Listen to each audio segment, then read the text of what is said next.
Philip Lowe seems like he's being polite, but that entrenched inflation about which he talks seems to be borne out by the data we're seeing today. And the real driver here is, as you say, the big spending agenda of this government. Speaking of the RBA, the board is set to meet on Tuesday, and in all likelihood, rates will probably go up again. You've mentioned the fresh data out today that makes that inflation pressure increased as they go toward that meeting. Isn't this just going to cause more stress for households that are already doing it so tough?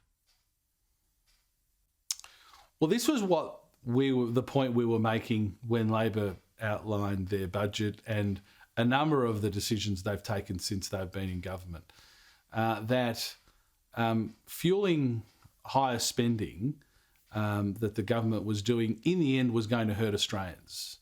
And the way it was going to hurt Australians is just what we're seeing now. Inflation pushing up interest rates. What the government needed to do was to show disciplined financial management, but also to avoid kowtowing to the unions. One of the most inflationary things that hasn't even hit yet will be its industrial relations changes, which were just a payback for the millions and millions of dollars that the militant unions throw at the Labor Party. That's going to fuel inflation even further, and that doesn't commence until the 1st of July. So that is going to be coming through the system over coming months and years. And finally, I would say Labor's ideological obsessions around energy have meant that Australians are paying hundreds, if not thousands of dollars more for their gas and electricity.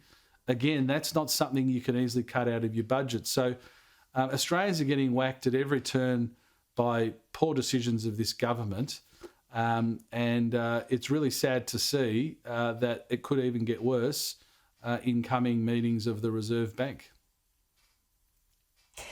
You're quite right to observe that Australia's productivity is already subpar, and the effect of these second tranche industrial relations reforms is only going to make it worse.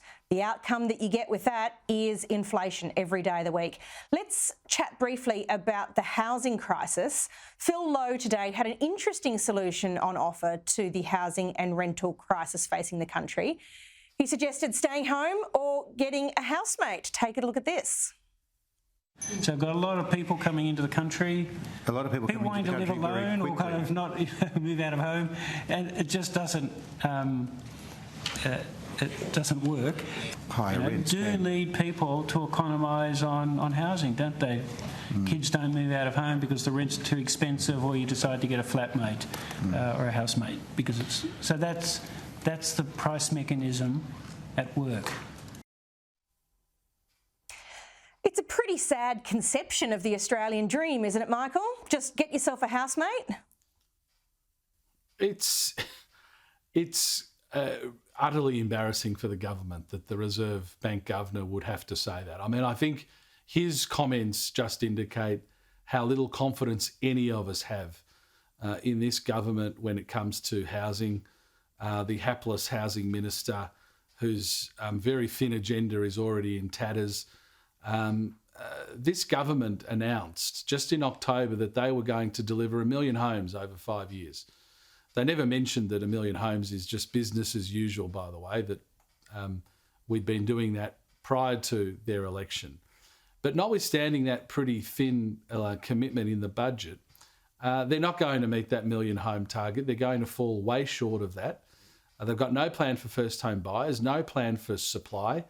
And there was comical scenes in the parliament when I asked a question about what is Labor going to do with housing 1.5 million migrants who are coming to Australia over the next 5 years.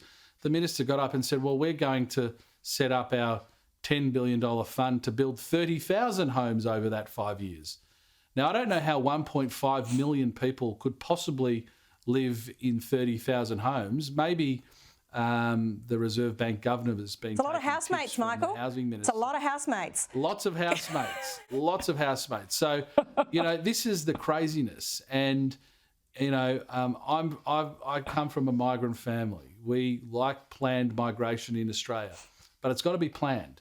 And you can't bring in 1.5 million new people to this country unless there's going to be 1.5 million homes to house them. And clearly that's not going to happen under this government. Well, Michael Sukkar, I haven't forgotten, as a plumber's daughter, what you did to keep the residential construction industry going through COVID and the difference you made to people who wanted to get into their own place at an affordable price. Hopefully Australians can remember policies like that and how they worked. Michael Sukkar, thank you very much for your time today. Thanks so much, Amanda.